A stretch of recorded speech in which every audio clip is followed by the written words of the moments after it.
You are listening to the Mary Jane Society podcast, where you will meet entrepreneurs, cultivators, scientists, doctors, and inventors in the cannabis industry. I'm your host, Pam Schmiel, marketer and publicist in the cannabis industry. NFL great Ricky Williams is well known for publicly advocating for cannabis and its therapeutic benefits by missing a football season and giving up millions of dollars because he tested positive for cannabis. He joins the show today to discuss the importance of using his fame to advocate for plant medicine. We discussed his new line of hemp-based products and future plans for beverages, psilocybin treatment centers, partnerships, and global expansion. I learned that Ricky Williams is a genuine advocate for the plant and really enjoyed meeting him. Let's welcome Ricky. I'm wondering how you're tying in, I guess, your past experience, your knowledge, being a certified ganja, and how you're standing out with your brand. I'm an advocate, and for me, I thought the best way to be an advocate was to start a brand. Because people, advocates talk, but as far as doing something, it just made sense to me to lead by example and to make my advocacy real, to put something on the line. And so, obviously, like you said, there's a lot of great cultivators out there, but in reality, most markets are not very mature. So having good flower doesn't make you a good brand at this point in time. They really don't have much. They don't really have that much to do with each other in most markets. And, in America, we're capitalists. So really, the people that are doing the best for the most part are the people that are most well-funded. Obviously, there's people that have blown a lot of money, but yeah, so ours is a long play. And for me, I feel like I'm advocating for the plant and what's possible with the plant. And, the way people talk about cannabis is they're normalizing it, but I feel like we're going above and beyond that. Our tagline is Spark Greatness. And, we think the plant has something special to offer beyond just medical cannabis, but there's something more here, and we're working behind the scenes to try to amplify that message. Yeah. So, but still, are you involved in like choosing the different strains or working with your cultivators in different states?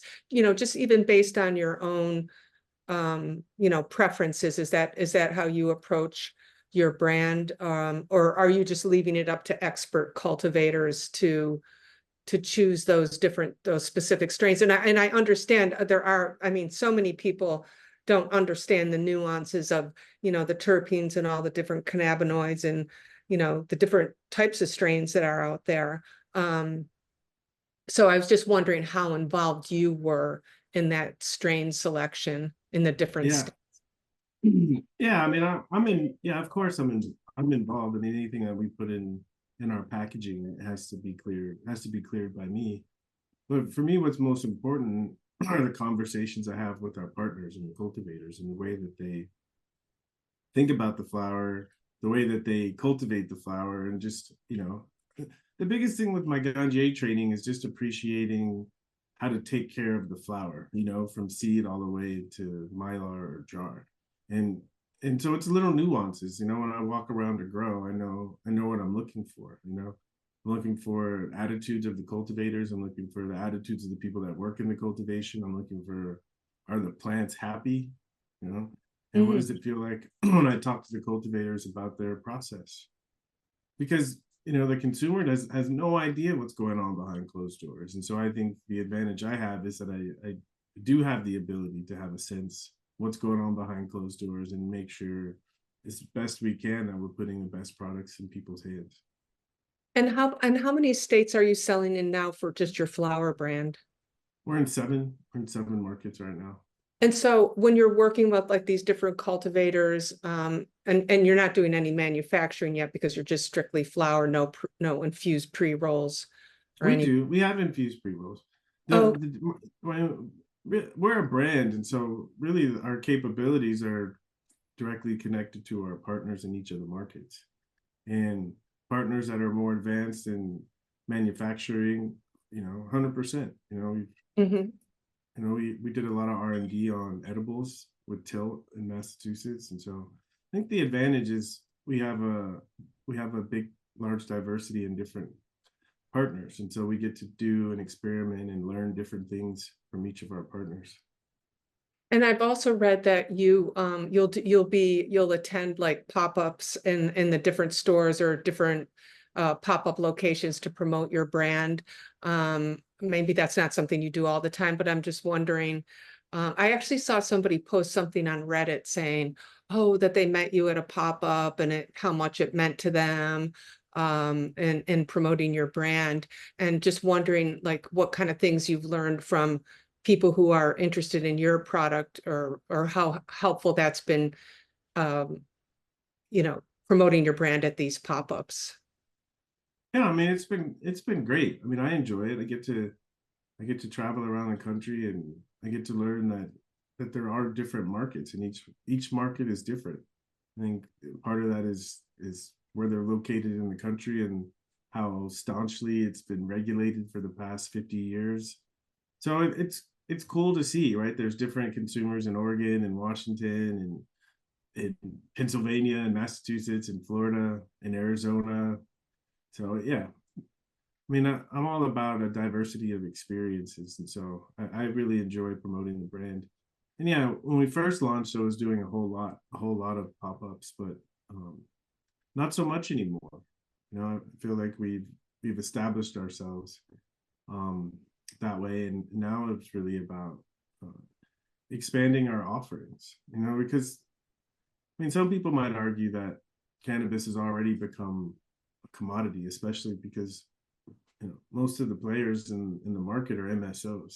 And unfortunately, MSOs are more about profit than they are about the flower. So um, it's an interesting time right now, and again, in my mind, anyone in the industry right now, they're advocates, because we don't have federal legalization, so it really limits what we can do as a business. I mean, if you compare this industry to every other industry, I mean, we're handcuffed in so many different ways. So, I think we just have to keep fighting the good fight and doing things the right way and opening doors. And I mean, that's been my philosophy since 2004 when I got in trouble for cannabis. It has a bad reputation, and the only way to change that reputation is to create a good reputation. And I think that's what we're working on. Well, and then kind of going back to MSOs, I've seen some MSOs kind of working with, say, legacy cultivators to try to bring in authenticity and into their fold. Is there anything that you're seeing that you're impressed with, any MSOs? I was impressed with what Tilt was doing.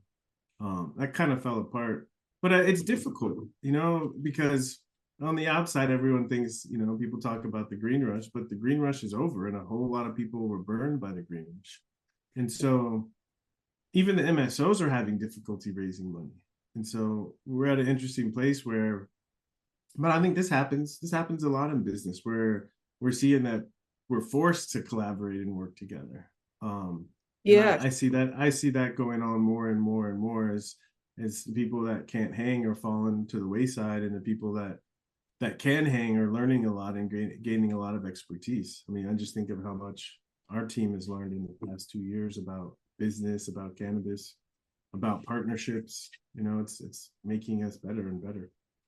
Yeah, when I was doing my research on you, I've seen that you really do a lot of, that you engage in a lot of partnerships, which it seems like more than others, that you're moving and shaking in different states and areas by developing all these great partnerships to boost And you and use your that's influence. well, that's our advantage. The biggest advantage of fame is it opens doors. Right. And so, I think we all have something to offer, and I think fame is access. And so Yeah. we've put together a great team that's learning to capitalize on that access and do really good things. And because of my story with cannabis, I have a lot of credibility, and I represent authenticity. The story, I gave up millions of dollars for the plant. Yeah. And we're working on, how do we make the most of that goodwill and turn it into helping people, educating people. I think that's really the biggest hole right now in the market, is just the lack of education. And when something is stigmatized or made illegal, it's not good for people learning about it. Yeah. But thank God that's changing. Yeah. No, I know that. I think that's one of the biggest obstacles too. So, so I guess then talking about your new partnership and your expansion, your business expansion into hemp, like everybody else is doing, I assume it's based on trying to take advantage of the loophole and for better brand awareness. Was that the motive behind doing a hemp line for your? That's what the business guys. That's the kind of talk the business guys have. But like I said, I'm not a business person, because if I was, then I'd have to talk like that. I've been big on hemp. The first company I launched in the cannabis space was a CBD company. And to me, it's because of the regulations. Certain people in the country have access, and certain people don't.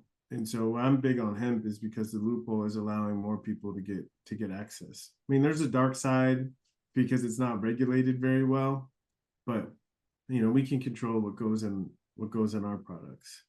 And so I'm all for access to cannabis, and that's why hemp was important for me. And as you said, from a business side, I also think it's cool that, I mean, it's kind of late. I really wanted to jump into hemp a lot earlier, but still, I think it's powerful for people to see products in the dispensary and people to see products outside of the dispensary. And because we have the potential to become a national brand, I think we can do a lot for cannabis, and our business can reap the rewards if we can get the messaging out. I think so much of cannabis right now is being marketed to people who are already consumers. And I think we have the advantage to be able to recruit new people into the cannabis space. Right. Oh, okay. I didn't even look at it that way, but yes, I mean, it really does open up doors to a lot more people getting access to it, and having someone like you behind it with, tested, good quality products, because it's a little fast and furious and wild west out there with hemp. So a lot of things are going to go wrong. So if some, a company like yours and other reputable companies can kind of lead the way, I think that's a really good thing too. And it might even take over everything, the way, legal processes are going right now. Exactly. I mean, you don't know where you're going to end up. Yeah, I mean, and we can do so much more with hemp. We're not so regulated. We can do more on social media. We can put things in goodie bags for the Oscars. We just have so much more flexibility. Yeah. We can take advantage in a positive way of the lack of regulation on the hemp side. Oh, are you also thinking about doing beverages? I didn't see that. We are. Yeah. Okay. Yeah, we've had several conversations with distributors and manufacturers for beverages.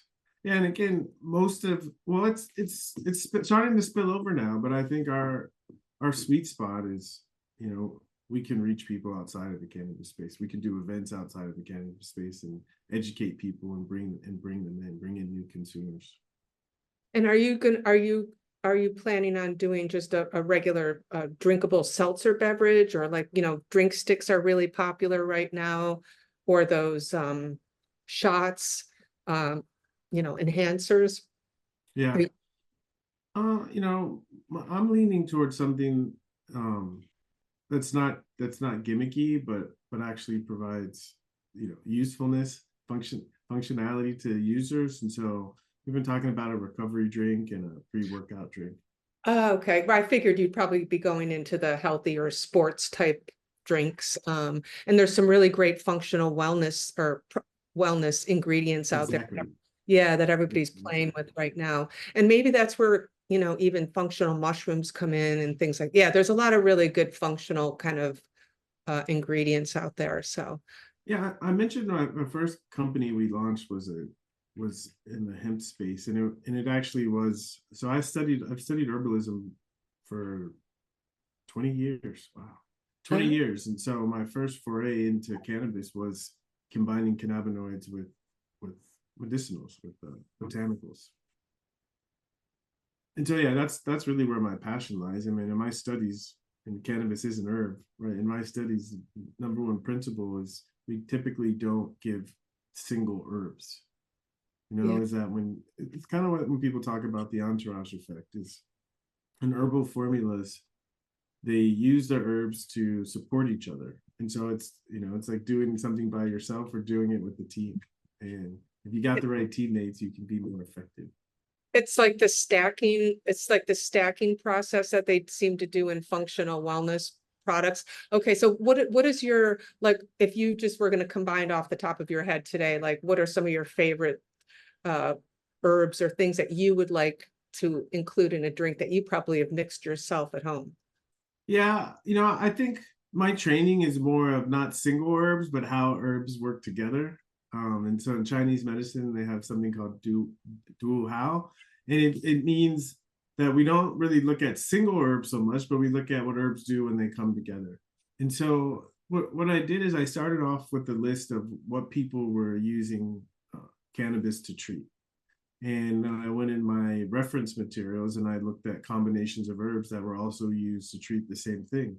And in herbalism, when we talk about an herb, we talk about what body systems the herb treats, and we talk about what function the herb treats. And and so the way that cannabis is talked about in Chinese medicine is that it smooths things out. You know? And so in Chinese medicine, they would use cannabis to treat epilepsy because epilepsy, what they call it, wind. Someone has the shakes, and for them, they say it has the ability to smooth things out. Also, headaches, headaches, and so there's people that have suffered from headaches realize there are different types of headaches, and a good herbalist, right, will use different herbs for different types of headaches or even different people's constitution. So trying to take this philosophy into the mainstream, we find things that are safe, herbs that are safe. I think one of the safest herbs that's pretty much good for everything is ginger. Mm. Most people know about that. Turmeric, a lot of people know about that. We created a headache vape when we first launched the company. It was called Headies, and it was cannabis, feverfew, and white willow, which is and white willow is the main ingredient in aspirin. Right. And as an example, I got the idea. I went to visit my dentist, and we were having a conversation about pain meds, and he was saying that with the pain meds that he prescribes, there's the opioids to help someone feel better, and then there's the medicinals that actually the anti-inflammatories, and they combine them together. And when I heard that, I was like, why aren't people doing this with cannabis? And why I like this approach, because it helps us expand the conversation about what is cannabis, what is an herb, and how can we start to use them. And it gets into the point where one of the questions I get from fans and from most people is, what is your favorite strain, or do you like indica, or do you like sativa? And my answer pretty much all the time is I say it depends. That it depends is, if we're consuming something that has an effect on us, we want to be clear on what effect we want it to have based on how we feel in the moment. And so if I wake up in the morning, I'm already kind of on edge and I'm a little bit anxious, and I smoke a sativa, or something that's more sativa leaning, then I tends to increase my anxiety, And if I'm already really tired and I consume a heavy indica, I get frustrated because I want to be working, but I'm so tired, I just want to lay down and watch television. So and this is part of the education, is by first understanding oneself, right? Do you lean towards being more anxiety prone, or do you need to kick in the butt to get going, right? And then you can start to experiment with different terpene profiles, different cultivars, to see which one, when you're in that mood, right, is the most helpful. And or again, when I'm up too high and I have to get up in the morning, I need to go to sleep, I will turn to a heavy indica to help me calm down, relax. Or if I'm going to do yoga, I find indicas really help me get into my body. It really helps improve my awareness of what's going on in my tissues. I haven't been able to consume and work out. It just does, I don't know, it just doesn't work out for me. It just, maybe I'm not using the right strain, but I've tried that because I know a lot of people talk about that enhances their workout, but I haven't found that right strain. And I was just talking to someone who was also mentioning different functional wellness ingredients, and she said that a really popular one in South America is canna, that she keeps hearing about a lot. Have you heard of that one? I've heard of canna. I haven't used it much. I mean, the herbs that I've studied are more traditional Indian herbs, Western herbs, what they're called, and Chinese herbs. But I haven't used or played too much with like herbs out of Africa or South America so much. Okay, she said it's a succulent and it's becoming very popular. And I think it's like a big energy booster. And she just said a lot of people are using it now. So Yeah. yeah. Yeah, I'm a big fan of personal experimentation. And I talked earlier about access, because until you have, when I first started learning about cannabis, I moved up to Northern California back in 2004 when I retired from the NFL. And I came up here to study herbalism, and I didn't know that it was one of the cannabis meccas in California.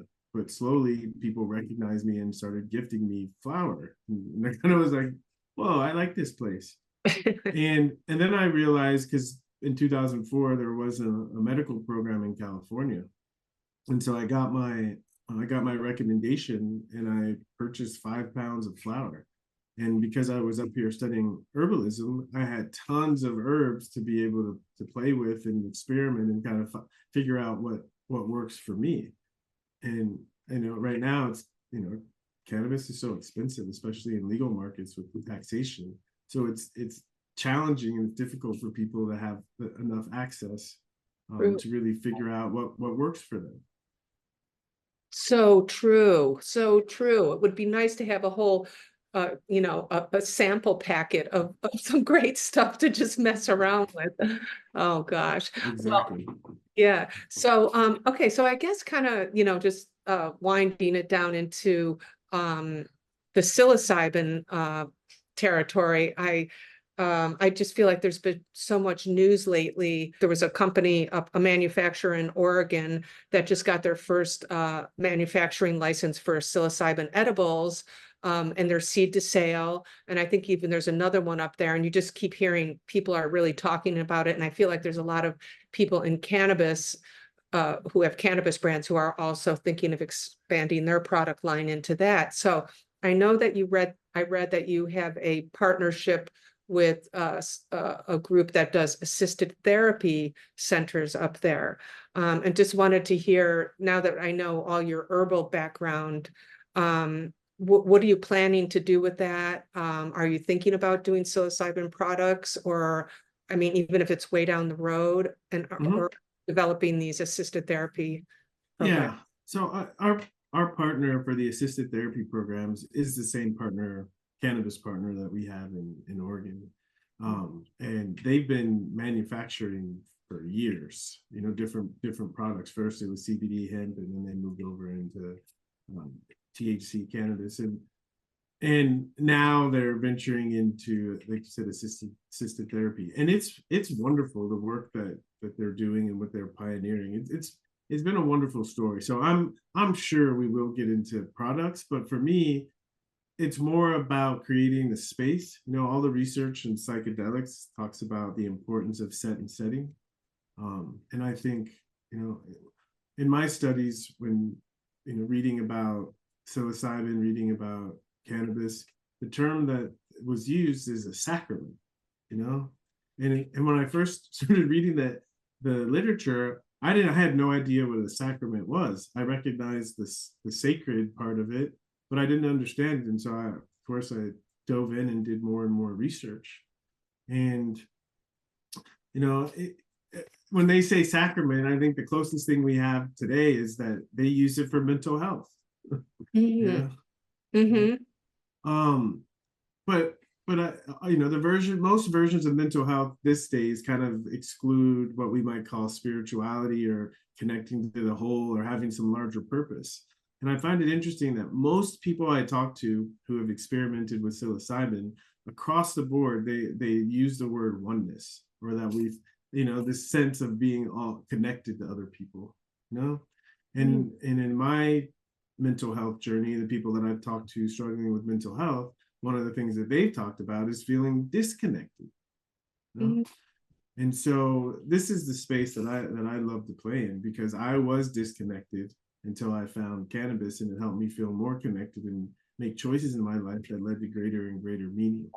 And so I see a lot of potential for the term that I use, plant medicine, you know, and people will say, well, psilocybin mushrooms are a fungi. When we say plant medicine, we're talking about medicinals that exist naturally in nature, Mm-hmm. and realizing that humanity has a long history and relationship with these substances, and we are now just remembering. We are now starting to remember that connection, and I think it's a positive thing. But there's just so much misinformation. That my thing is education and encouraging people to go slow. And so are these right, and like you said before, is you have to listen to your own body and experiment with the different things and how much you want to do. Yeah, I mean, I've done a little microdosing. I don't think I would want to do a full-blown psilocybin trip. I would be a little too afraid for that. But Yeah. you know, but I mean, maybe if it was assisted therapy, I would try to. That's what we found, because again, because of the misinformation, people are really afraid. There's this fear that they're going to lose their mind or that they're going to go crazy. And so creating a safe place and an open conversation, again, that's my big thing. And we've seen, it's unfortunate that it had to come to this, but it's a beautiful thing that because in Oregon it's legal now, that more people are willing to speak up about what they're suffering from, and they're willing to get help. And the changes we've seen in people, it's even beyond what I imagined. Yeah. It's like something about, because a lot of the people that are coming from out of state, and so people are getting out of their normal environment and they're coming to this new place and they're trying something new, and they're having experiences that they've never had before, and there's an amazing healing effect. It's, again, like I said, it's been really pleasantly surprising to see the changes that people can. And it's not just the plant, it's not just the psilocybin, it's that people are ready for a change and their minds are open enough. And I think the environment we create up there really allows them to have an experience and have the space to integrate it, and have people around, because so many of the traumatic experiences that people have gone through have happened with other people. And so to Yeah. be able to create that safe space where there's a witness to what people have been through, and a safe place to exercise it, to experience it and let it move.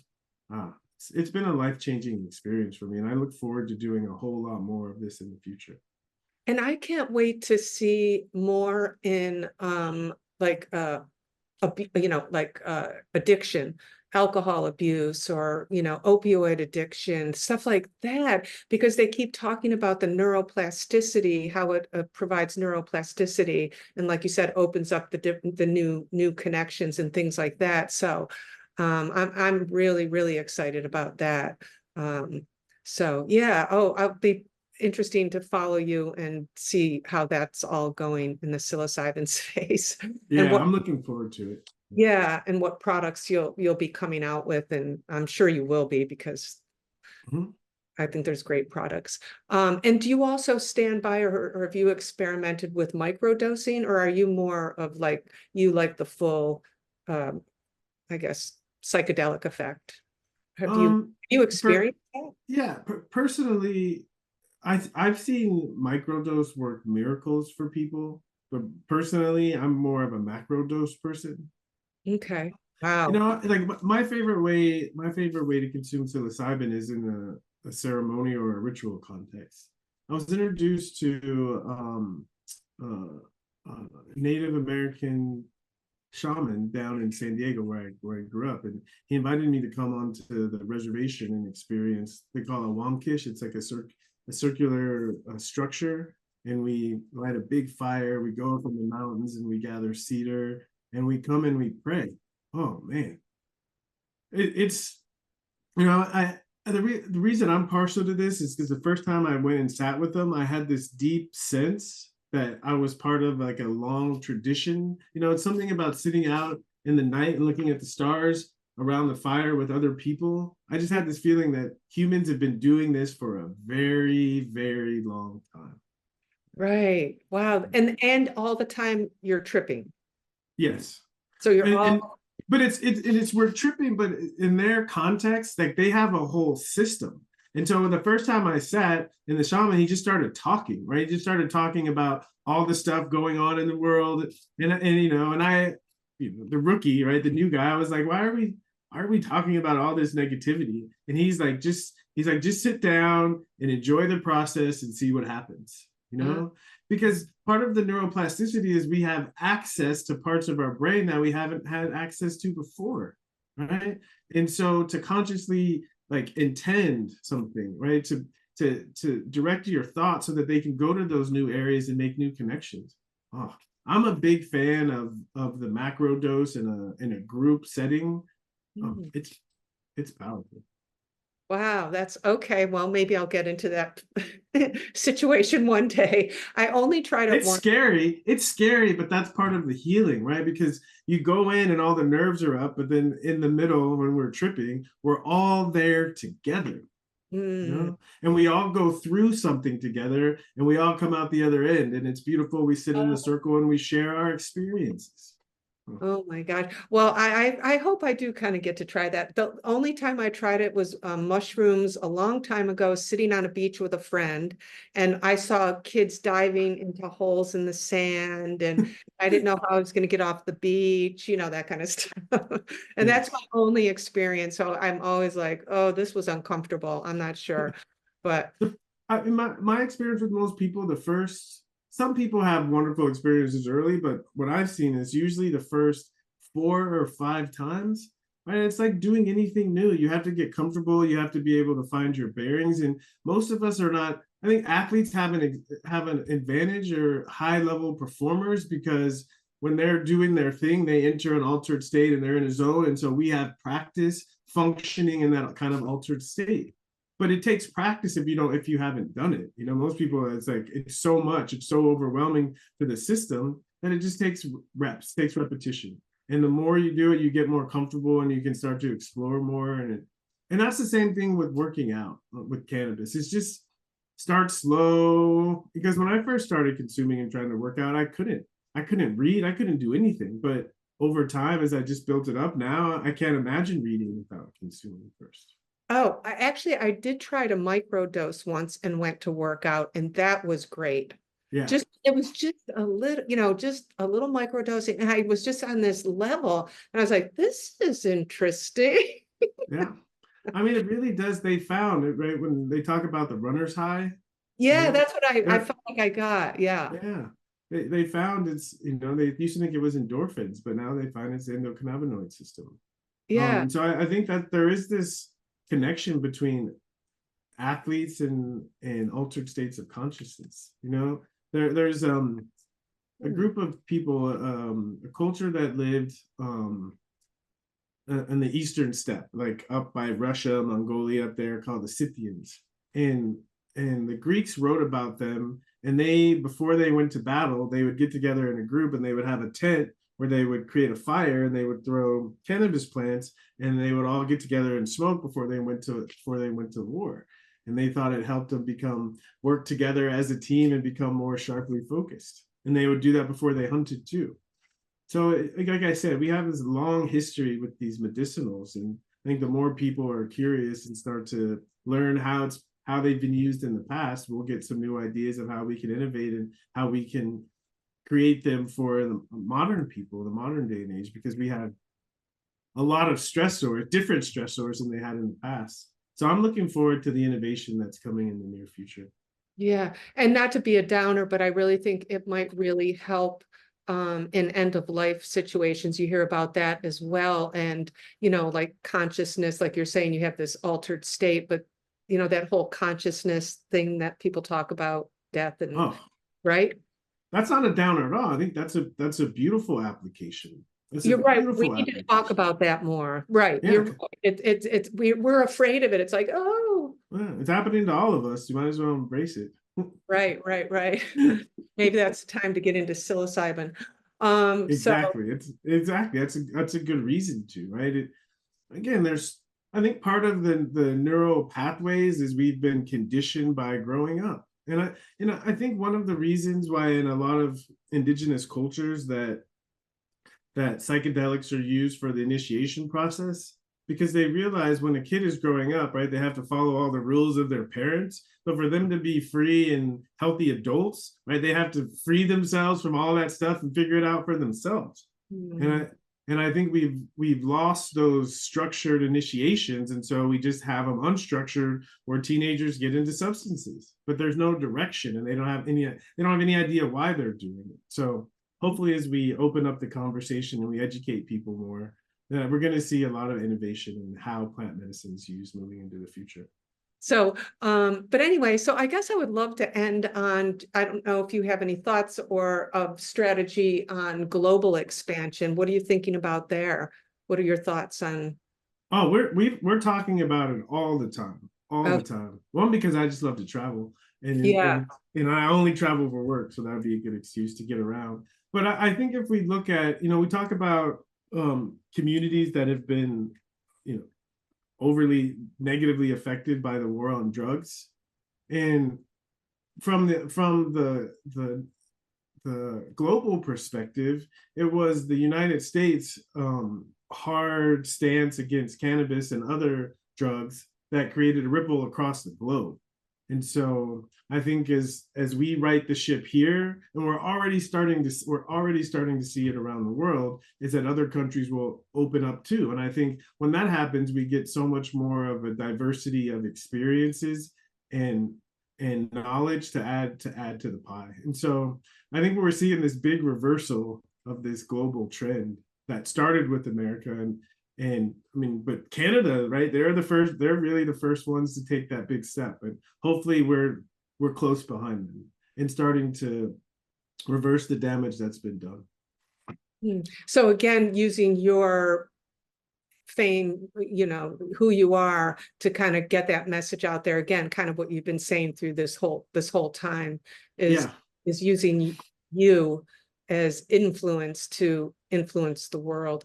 So as far as like, are you thinking of